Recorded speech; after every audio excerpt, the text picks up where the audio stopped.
बात कर रहे हैं एक ऐसे शख्स की जो अपनी परेशानियों के बारे में बताता है। इनके पास बिजली नहीं है, सीवर की व्यवस्था नहीं है। एमएलए महेश द्विवेदी से भी कई बार कहा, इन्हें कुछ भी मिलने की उम्मीद भी नहीं है। हमारे पास बिजली नहीं है घर में, हमारे पास लैट्रिन घर में नहीं है, हमारे पास सीवर व्यवस्था नहीं है और न उम्मीद है मिलने। फिर भी ये शख्स भाजपा का भक्त बताता है और कहता है कि आदमी बालू या मिट्टी खाकर भी पेट भर सकता है। कहा जाता है ना कि भूखे पेट ना होए भजन गोपाल। हो जाता है अगर संत चाह लेगा, अगर संत चाह लेगा तो सब हो जाता है। बालू खा के पेट भर लेता है। इसी तरह से और भी वीडियो देखें दोस्तों। हमारा भी बाप है वो। हमारा मोदी भगवान है और अमित शाह भगवान है और मोदी राम और अमित शाह कृष्ण और देश में जन्म ले लिया। आदित्यनाथ क्या है? वो भी राम के अवतार हैं। अभी मजा आएगा ना। ऐसे कैसे हो सकता है कि एक पॉलिटिशियन को लेकर ये इतने अंधे हो गए हैं? ऐसा हुआ है ब्रेन वॉशिंग के जरिए दोस्तों। एक बड़े स्केल पर ब्रेन वॉश किया गया है, जिसमें mafia WhatsApp, YouTube, Facebook, Instagram के जरिए नरेंद्र मोदी को मसीहा बनाता है। सिर्फ नरेंद्र मोदी ही आपको बचा सकते हैं। लोग इन्हें कैसे भगवान मान बैठते हैं, आइए जानते हैं इस वीडियो में। गुजरात के एक छोटे से स्टेशन वाडनगर में चाय बेचा करते थे। 6 वर्ष की अवस्था में नरेंद्र मोदी जी खुद बताते हैं कि मेरा बचपन गरीबी में बीता है। मेरे लिए गरीबी इंस्पायरेशन है मेरे जीवन की। आखिर कितनी सच्चाई है दोस्तों इन बातों में, आइए देखते हैं इस वीडियो। इन बातों पर बहुत से लोग समय समय पर ये बात उठाई है। नरेंद्र मोदी की बचपन की ये फोटो देखिए दोस्तों। ये 1950 में पैदा हुए थे। क्या एक गरीब बच्चे को ऐसे सूट उस समय होंगे?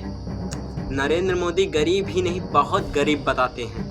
इंडिया टुडे ने इनके पुराने घर की तस्वीर भी शेयर की है, आप इन्हें भी देख सकते हैं। बहुत बड़ा घर नहीं है, परंतु ये 1950 के बहुत गरीब परिवार का घर दिखता है आपको।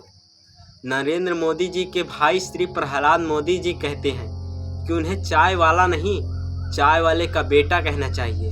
ये पत्रकारों की गलती है। चाय बेची, मेरे पिता ने पूरी जिंदगी चाय बेची, पूरी जिंदगी। इसीलिए कहा जाए तो चाय बेचने वाले का बेटा कहना चाहिए, चाय बेचने वाला नहीं कहना चाहिए। ये पत्रकारों की गलती है। निरंजन मुखोपाध्याय खुद कहते हैं कि मोदी की जो गरीबी की कहानी है वो बहुत बढ़ा चढ़ाकर बताई गई है। निरंजन कहते हैं ऐसा इसलिए क्योंकि इंडिया पब्लिक को एक आइडिया भेजा जा सके। कोई भी व्यक्ति सोचे तो एक नेता गरीब खानदान से भी आ सकता है और अमीर खानदान से भी आ सकता है। यही बात एक बुरे नेता के लिए भी कही जा सकती है। दुनिया का एक जाना माना तानाशाह हिटलर भी एक परिवार से ही आता है।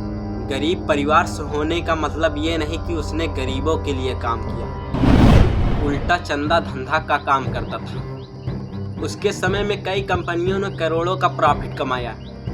इसी तरह दोस्तों इलेक्टोरल बॉन्ड से किस तरह से घोटाला हो रहा है इंडिया में। ये सिर्फ घोटाला ही नहीं दोस्तों, घोटालों का भंडार है। बहुत से कंपनियों को इससे फायदा हुआ और गरीबों को नुकसान। पिछले 10 सालों में प्रधानमंत्री नरेंद्र मोदी के मित्र जैसे कि गौतम अडानी भरपूर तरीके से अमीर बनते गए और देश के 80 करोड़ गरीब लोगों को 5 किलो मुफ्त अनाज देने पर मजबूर किया। बेरोजगारी का और महंगाई ने लोगों की कमर तोड़ कर रख दी है। राहुल गांधी खुद कहते हैं कि वे गरीबों के हैं, जबकि नरेंद्र मोदी अडानी अंबानी जैसे अमीरों के। अडानी को बिना मजदूरी बिना कुछ लाखों करोड़ रुपए देते हैं तो कहते हैं देखो देखो देखो विकास हो रहा है। हमने मनरेगा किया, मजदूरी के लिए पैसा दे रहे हैं और कहते हैं गरीबों की आदत बिगाड़ रहे हैं। मैं आपका हूँ, वो उनके हैं। 2020 में गुजरात में नमस्ते ट्रंप इवेंट हुआ था, तो गरीबों को छुपाने के लिए एक 1600 फीट लंबी दीवार बनाई गई थी। 1995 से बीजेपी की सरकार गुजरात में है। खुद नरेंद्र मोदी 3 बार मुख्यमंत्री बन चुके हैं। इनसे गरीबी नहीं हटाई गई, उल्टा ये गरीबों को छुपाने में लग गए। G20 समिट में भी यही हुआ था, गरीबों को तंबू से ढक दिया गया था। इसी के तहत ये पूरी दुकानें यहाँ से ढक दी गई हैं। जो थोड़ा झुग्गी टाइप घर थे उनको भी ढक दिया गया है यहाँ पर। जरा सोचिए कि ये कितनी बेइज्जती की बात है।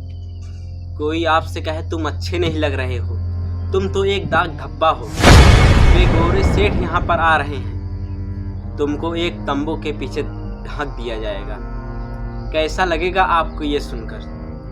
इन सब के चलते नरेंद्र मोदी जी की जो गरीबी वाली ब्रांडिंग है ये खत्म हो चुकी है। आपको व्हाट्सएप जैसे प्लेटफॉर्म से बताया जाता है कि देश के लिए परिवार को छोड़ दिया, पत्नी को छोड़ दिया नरेंद्र मोदी ने।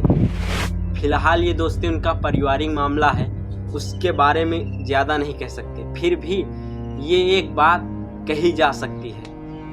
पूर्व प्रधानमंत्री लाल बहादुर शास्त्री ने अपनी पत्नी को नहीं छोड़ा, क्या वे देश के लिए काम नहीं किए? भगवान राम ने भी अपनी पत्नी को नहीं छोड़ा, क्या वे एक आदर्श राजा नहीं कहलाए? यह कैसी विरोधी मानसिकता है दोस्तों, जहां आप एक स्त्री को अर्चंड की तरह देखते हैं। ये बात सत्य है, नज़र से बाहर तो दिमाग से बाहर। इसीलिए दोस्तों आप हर जगह नरेंद्र मोदी की ही फोटो देखते हैं, चाहे प्रचार हो, चाहे टीवी हो, चाहे चौराहा हो। अखबार पे मोदी, पेट्रोल पंप पे मोदी, सरकारी योजनाओं की वेबसाइटों पर मोदी, गूगल पर मोदी, वैक्सीन सर्टिफिकेट पर मोदी, कई भी अन्य जगहों पर मोदी ही मोदी। 2022 की इस रिपोर्ट को देखिए दोस्तों।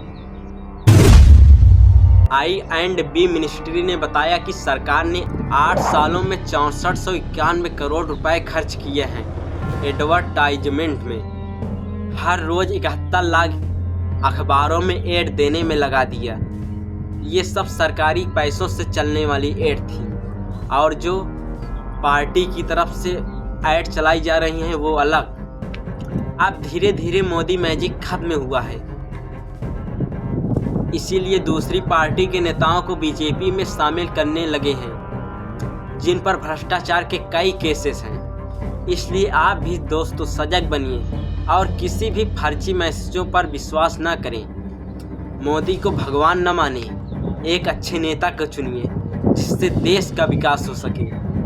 आजकल एक ट्रेंड चल रहा है दोस्तों कि जाति पर वोट देना, आप उस पर मत जाइए दोस्तों, क्योंकि आप देश के लिए एक अच्छा नेता चुनने जा रहे हैं, जीजा नहीं।